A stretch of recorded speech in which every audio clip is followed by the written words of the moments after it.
clumsy coming down, and you know how all those things go. Welcome. I am Misty Bradley, and I'm one of the co-founders of Edmond PLAC, and I'm the state chair for Oklahoma Parent Legislative Action Committee. And we are so grateful that you came tonight. We think it's really important to have informed voters and to give our candidates a chance to tell us what they believe and what they stand for, and that we have engaged voters. So when you leave tonight and this is uploaded to the Edmond PLAC page on Facebook, please share it with your friends that you know are in this race or in the District 5 race. It's important that we ask our friends to go and vote, right? We have abysmal turnout at the polls, and that's just no way to be an American, right?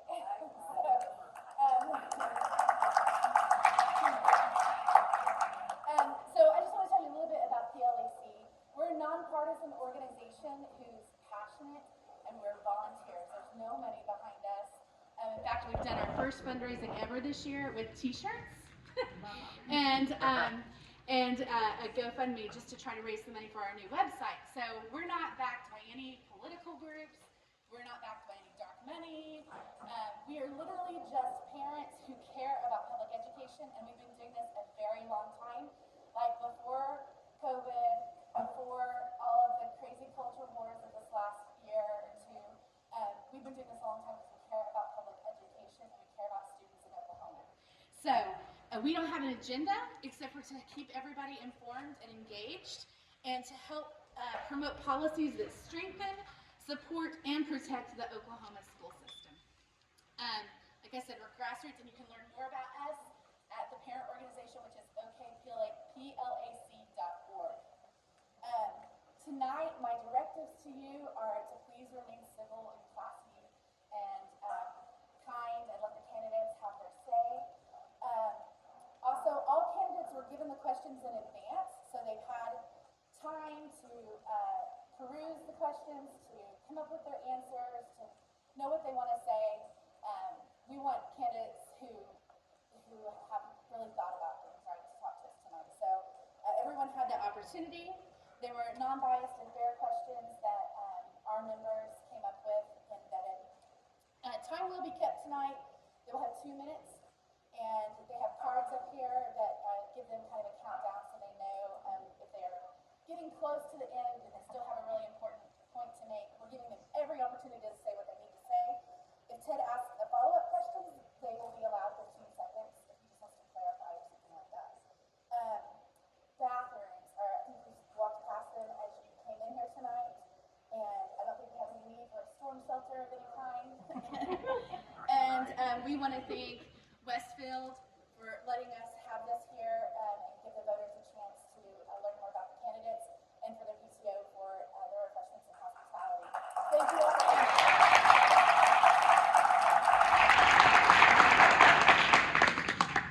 Well, thank you all for being here. I'm Ted Streuli. I'm the Executive Director of Oklahoma Watch. That is an independent, nonpartisan, nonprofit investigative journal organization. We do business statewide at oklahomawatch.org. If you're not familiar with us, you want to check us out, that's who we are. You've heard all the ground rules. The candidates know all the ground rules. I'm going to ask the questions in order. We'll take turns going first. They get 2 minutes to answer each question, and they know that they get my dad voice and my angry face if they keep talking after me. All right.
I just wanted to make sure.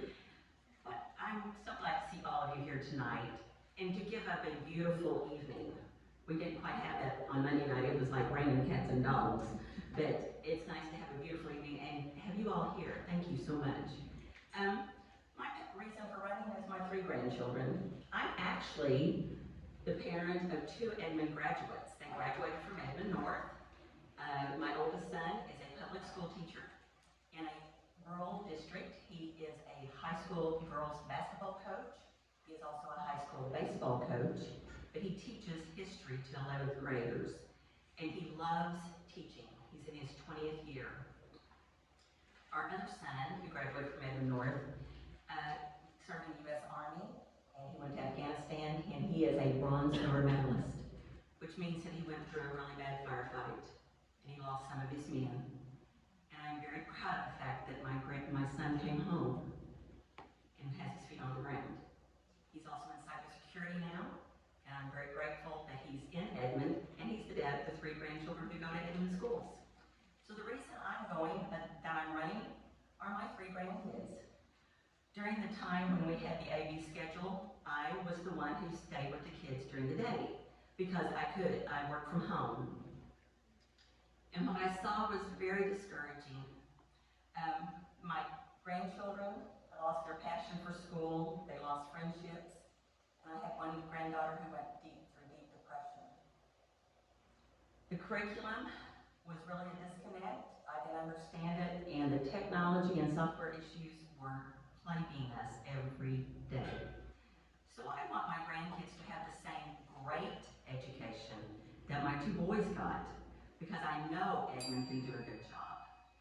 Thank you. And Ms. Williams, you'll take first crack at the second question. Describe the experiences you believe qualify you for the job of Edmond Public School Board member. Tell us what your expertise is with public schools and or with Edmond Public Schools either now or in the past. Thank you. That's a wonderful question because I have a vast history of education and experience. When my boys were in school here, I served in every one of the PTOs in every one of the schools they were in. And that included 2 middle schools because we were part of the first group that was redistricted to the 4th middle school. And we went to Central. And I had one at Central and one at Sequoia. But I raised money, I sewed costumes for musicals, I helped with everything and anything and all that they asked me to do. I raised significant amount of money so that we could supplement the needs of the schools that we were working in. I did newsletters, I worked with the teachers, I did everything I could. And once the boys graduated from high school, I went back to work. And I had worked some, but I had not used my degree. My business management skills are what I've honed over the last 20-some years. I have been director of finance for a state agency. In the first year I was director of finance, we found $1 million in savings of taxpayer dollars. And we gave raises. Because I understood budgeting, and my background is in finance, and I knew how to look at a budget and how to trim it, how to redirect funds to the benefit of the taxpayers, because that's what we do in state government. The other thing I have is currently I'm a business systems software analyst, and I work with software, and I analyze a financial system. I actually work in 2 big financial systems, and I do analysis, and I also help with access, and I work as a problem solver. That is my skill set. I am a problem solver. Give me an issue, I will look at it, and we will find a solution and how to implement it. Thank you. Ms. Hobgood, same question. Please describe the experiences you believe qualify you for the job of Edmond Public School Board member. What is your expertise with public schools and or with Edmond Public Schools either now or in the past? I am currently that involved parent. I work as a team member with my teachers, with my children's teachers, with all the staff in all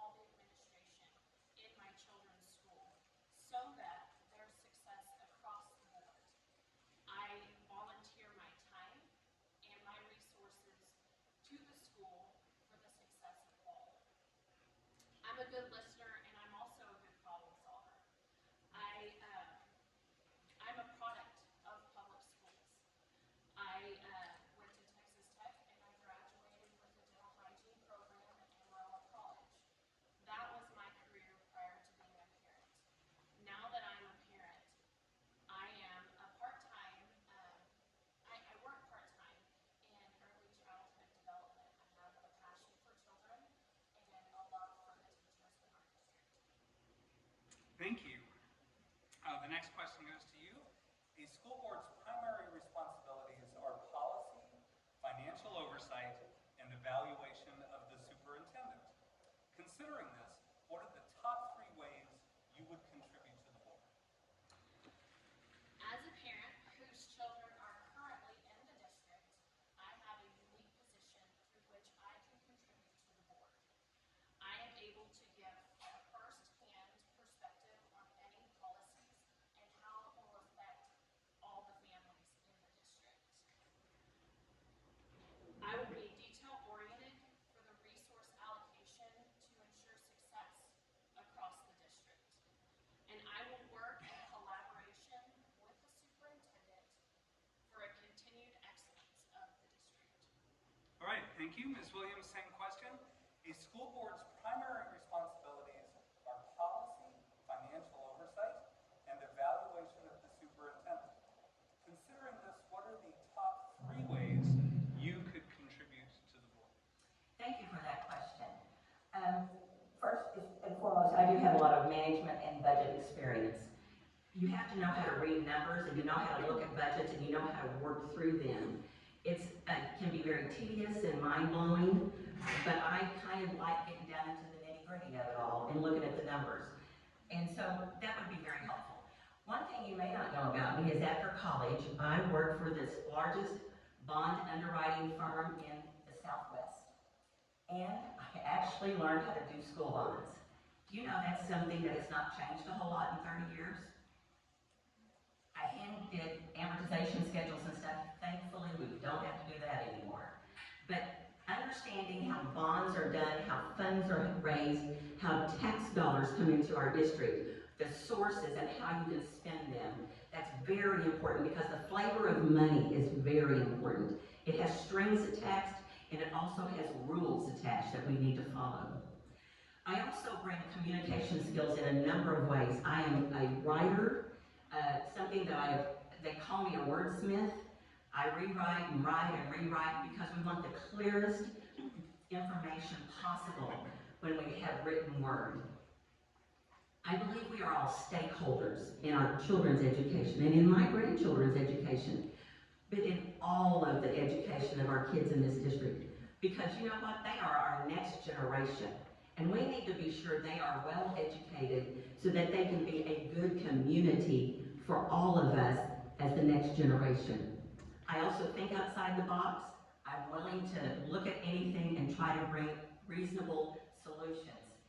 And I think that that's the skill set I can bring and help within this district as a board member. Thank you. And Ms. Williams, the next question, you'll go first again. There's been much discussion and confusion about social environmental learning, or SEL. Can you explain SEL and your stance on it being included in EPS learning environments, and why? Great question. I like that question. You know, our teachers for years have been helping our students learn emotional, how to self-soothe, how to control their behavior. Our teachers are just phenomenal, because I've seen them in action. It's a great skill set, but that's not the social emotional learning we're talking about. The one that's in the newspaper headlines and on TV is the transformative SEL. I did a little research on that because I want to understand what more it was about. It introduces equity, not equality. It teaches redistribution of power, and it also teaches global citizenship, and all of this is in direct conflict with our American way of life and our American laws. Martin Luther King, in his "I've Got a Dream" speech, one of my favorite quotes, and I believed him so much when I heard it then, and I do believe it now. He wanted his children to be raised in a society where they are not judged by the color of their skin, but by the content of their character. That's what I want for all of our kids. So I am opposed to transformative SEL coming into our district. Let me tell you one other thing I have a concern about. There is currently data mining happening with the student information that is gathered through surveys. This is something that is part of SEL. The data mining is collecting student information, and then those companies like Apple and Google and Facebook. They are using the algorithms that they learn from our students to embed it into their software to entice our students to bad websites, harmful games, and things that can be very detrimental to our kids. So I want to be sure, if on the board, that we don't allow our survey information to get into anyone else's hands. Thank you, Ms. Hobgood. There's been much discussion and confusion about social environmental learning, or SEL. Can you explain SEL and your stance on it being included in EPS learning environments, and tell us why? Yes. I'm a fan of social emotional learning. Our children are not robots. They have emotional needs, and the district is able to provide SEL for those children and all the children. Are we really going to graduate children who are not equipped to deal with real life situations and people who do not look like them or live like them or believe like them? Are we really setting a successful student into life for that? Social emotional learning teaches our children empathy. It teaches our children how to manage emotions, how to control impulses, and how to treat others with compassion. It is how to appreciate diversity. It's important that our children are given and taught these tools to become successful in a changing society. And to understand that not everyone will look, live, believe, or behave like you, and how to be accepting of these differences. Thank you.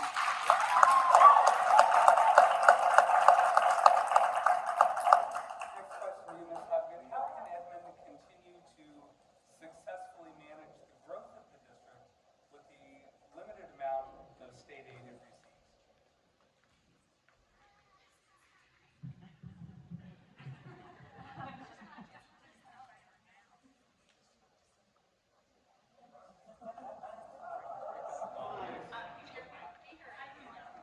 Do you need me to repeat the question?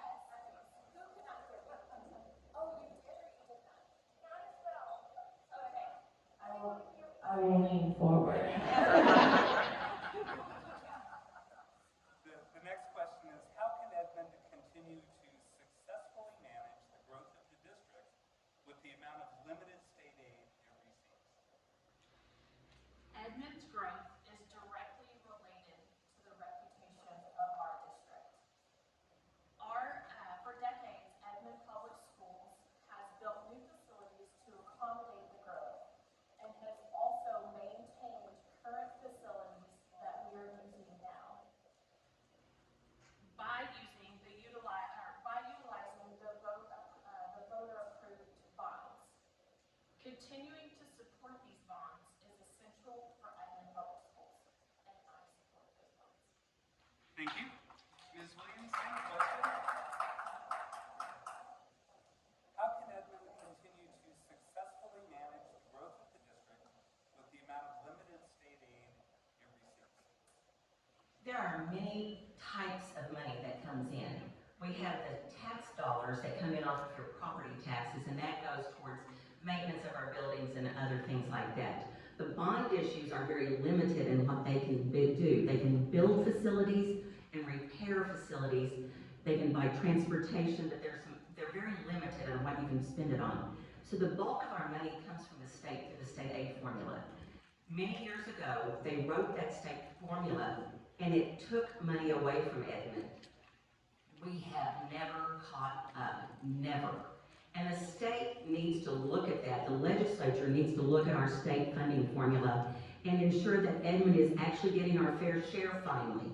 I've worked with the legislature and I understand the legislative process, and I want to help do that for Edmond.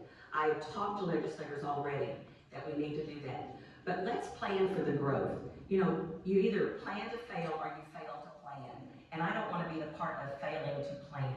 We want to be successful. There is massive growth expected, and it's coming on East I-35. It's coming. Thousands of families are coming in over there. Thousands. We have on the west side, in this part of the district, massive housing additions going in, apartments. Are we really planning for those? Our fourth high school, we've bought the land, but we probably need to look at what we need to do to get that started and start seeing what we need to do to realign our district feeder schools. For too long, Edmond has suffered because we have not gotten our fair share. And I believe we need our fair share, and I would like to be a part of getting that fair share for Edmond. That's good.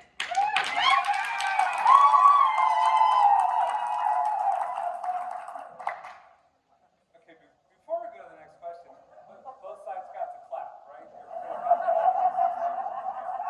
let me remind you that we're not at a campaign rally, all right? We're a forum. So I'm going to ask you to put a damper on that until we get through the rest of the questions. And both candidates, I'm sure, will be happy to chat with you after the event. Ms. Williams, your question. Vouchers and Senate Bill 1647 have received much attention in the news cycle. What is your position on vouchers as a whole, and how would vouchers affect Edmond Public Schools? It's a very difficult question, and I don't know if you know, but Senate Bill 1647 failed last night. It is gone, but the sessions are still going, so is it really dead? We need to think about that and be prepared. Parents already decide, as we know, because they moved to Edmond. They love our district, they want their kids here, and parents use their dollars to buy and rent in the district they want their kids to go to if they can. So the answer I want to say is we need to be prepared. I don't know the answer. I have friends on both sides of this issue. I don't know the answer. I just know that we better be ready if something happens. But more concerning to me is that we better keep this education system in Edmond at a stellar rate and at a high level, because that's what is expected in Edmond. And if we lower our expectations and we lower our outcomes, people are going to start moving and leaving our district, and we will still suffer without vouchers or anything else. So let's figure out how to make our system the best it can be and deliver the best education possible for our students. And that means all of our students. Not all of our kids go to college. My grandson went through VOTech. There are some who just want to go out and be social influencers. Okay, if you're going to make money that way, figure it out. But our kids all need to know how to succeed at life after high school. And they need to know how to budget, plan their finances, how to do interviews, be prepared for tests, how to study for tests. What if they want to be an insurance agent? They all can get that in high school and need to be prepared for their future once they have graduated. Thank you. Ms. Hobgood, same question. Vouchers and Senate Bill 1647 have received much attention in the news cycle. What is your position on vouchers as a whole, and how would vouchers affect Edmond Public Schools? I'm running for Edmond Public School District. The vouchers, thankfully, are dead, and there is no motion to readdress it. So hopefully it stays that way. I'm going to give y'all an analogy.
In the recent survey conducted by Edmond Public Schools, teacher recruitment and retention was identified as an area where the district needs to focus.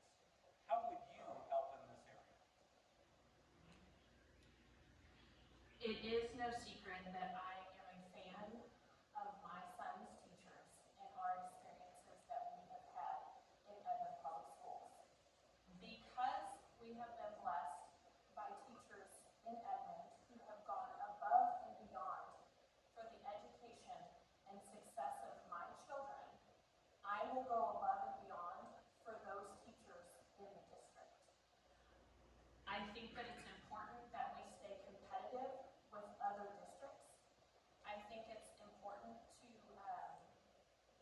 to recognize the teachers and the time that they've had within the district. I think it's important to advocate at a legislative level. Let's work on the funding that we are allowed as a district.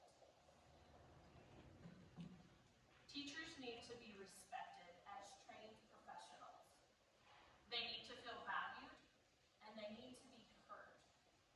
I will advocate to lower classroom sizes. I will make sure that they have the support in order for them to be successful. I will work to make sure that they all have up-to-date equipment and tools for their classrooms.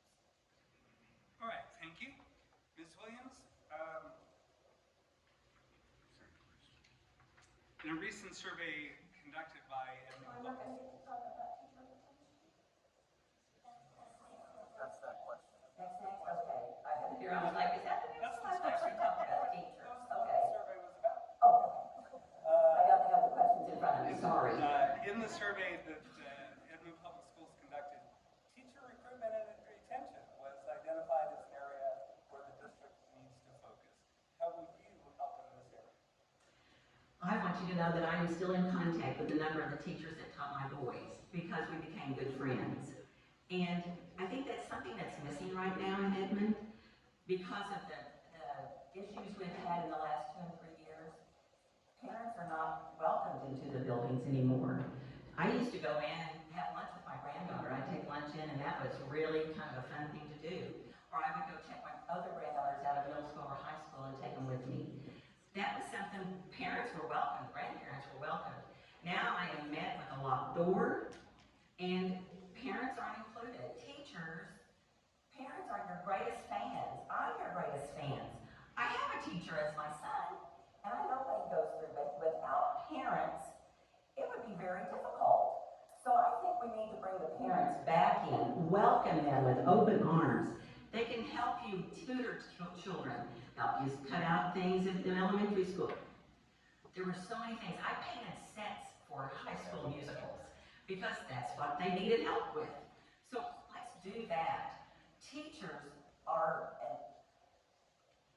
it's a thankless job and we don't need it to be thankless because you are the greatest innovators in the world.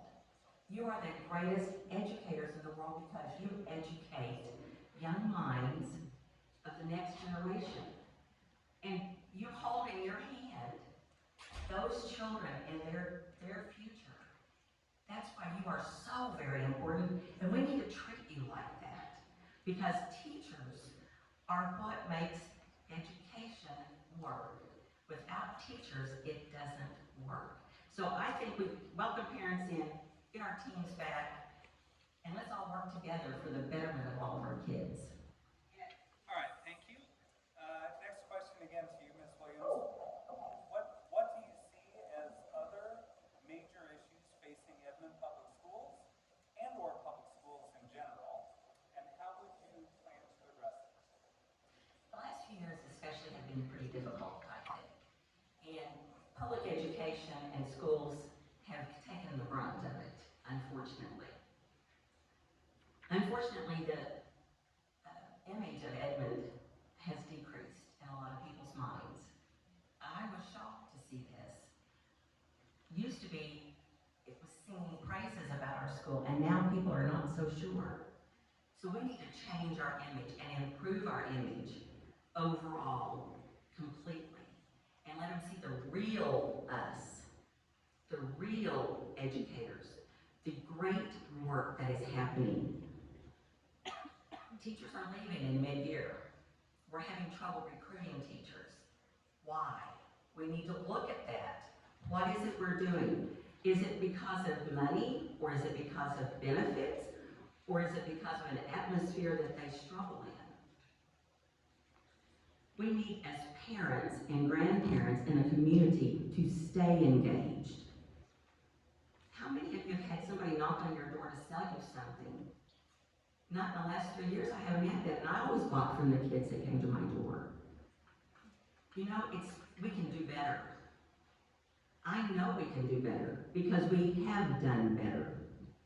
It's because we want everyone involved. You have a great number of parents with great ideas, skill sets, and they are willing to help and put their efforts in. We need to welcome them as part of the team.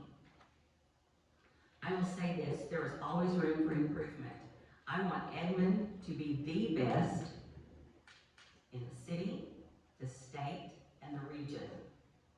So let's get busy and let's do that, because I think it's possible. Thank you.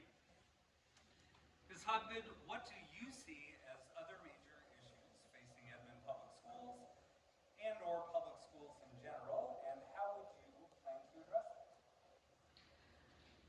According to the recent survey sent out, teacher retention, gun safety, and bullying are top concerns among the districts. I've spoke on how I feel about teacher retention and what we can do as far as that. Let's just give them some respect. It's not always about money. It's about letting them feel valued. It's about letting them know that they're needed and that they're important and work as a team with our teachers. Let's keep the ones that we have and let's work towards bringing unity between the parents and the teachers. As far as the gun safety, Edmond Public Schools has partnered with EPD, and we have 2 safety resource officers at each high school. We have one at Boulevard Academy. We have one at the middle schools, and EPD is I just went blank. Is recommended to do any and all paperwork in the parking lot of elementaries. That gives the presence of the police officers within our district. As far as bullying is concerned, let's work on lowering counselor student let's work on lowering counselor student ratio. Let's increase the belonging for every child. If children feel like they belong, then there's not the bullying that comes without belonging. Let's teach our children social emotional learning so that they can build each other up in their differences instead of tearing each other down. Thank you. And Ms. Hobgood, would you please describe the kind of relationships you want to have with your fellow board members? Yes, I will. I'm looking to have a relationship that involves listening respectfully, communicating clearly, in an effort to work as a team in making well-informed decisions on behalf of this district. Thank you. Ms. Williams, would you describe the kind of relationships you want to have with your fellow board members? Definitely. I've served on a number of national boards and large organizations that are national organizations. And the one thing I've learned in all of that is that you want board members who have a passion for their work and they're willing to speak up. Successful boards are made up of members who are not afraid of healthy discussion. They don't have a problem with it. They're looking to hear from different viewpoints, and it's welcomed. They allow dissenting voices to be heard because they don't believe dissenting voices should ever be silenced. And a successful board always challenges the status quo. Always. So I want to be that board member who puts together, listens to all sides, hears their concerns, and is willing to collaborate. Collaboration is a wonderful tool because you always strive to make the best decisions possible when you collaborate. Our students, every student, I'm talking about every student that comes through our doors is important. And we need to make sure they will have a successful experience in Edmond. As a board member, I will promise you that I will be passionate for all of our students. And I will try very hard to bring my inside voice. I got to tell you, my dad always told me I could call the cows from the back 40, and I can. God rest his soul, I lost him 3 years ago. I'm confident that together, as a board, we will learn from each other because we will each one be allowed to speak openly and clearly, and the others will listen and hear what they're saying. My efforts as part of the board will be to focus all of my energies and being on making the best possible decisions for all of our students that come through these doors. They are the most important reason we serve. So thank you guys so very much for being here. Thank you. And Ms. Williams, you have 2 minutes to make any closing remarks. I again want to thank each one of you for taking time out of your day to be here.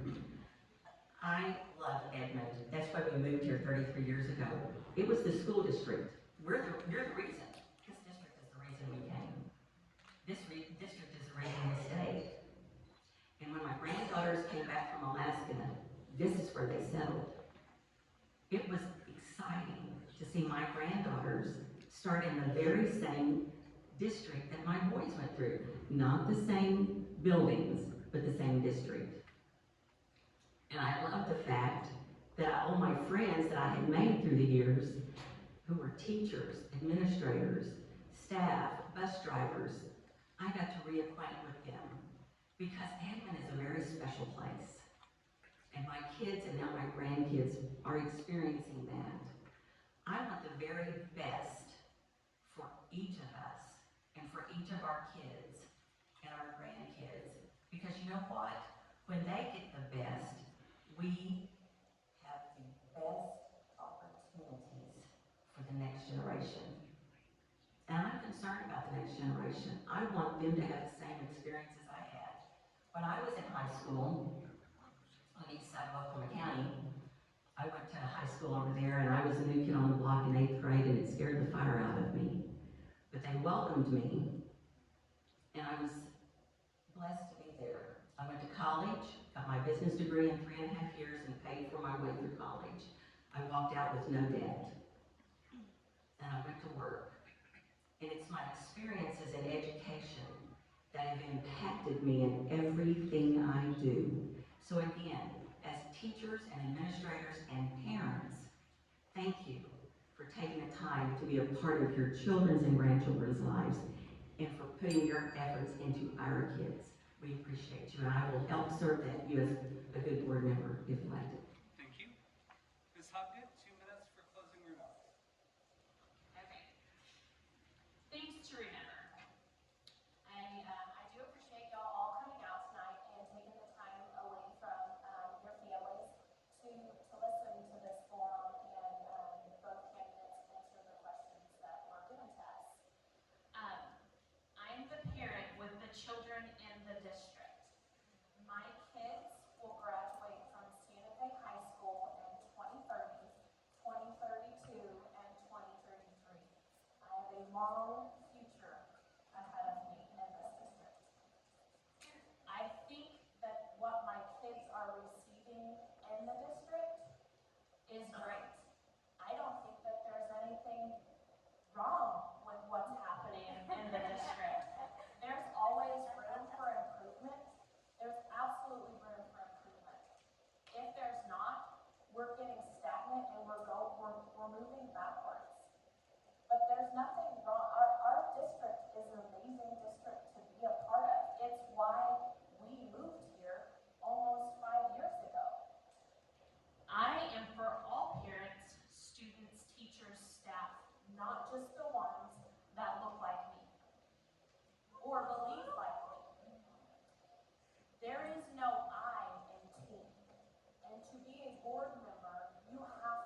PLAC for asking me to moderate Monday night and tonight.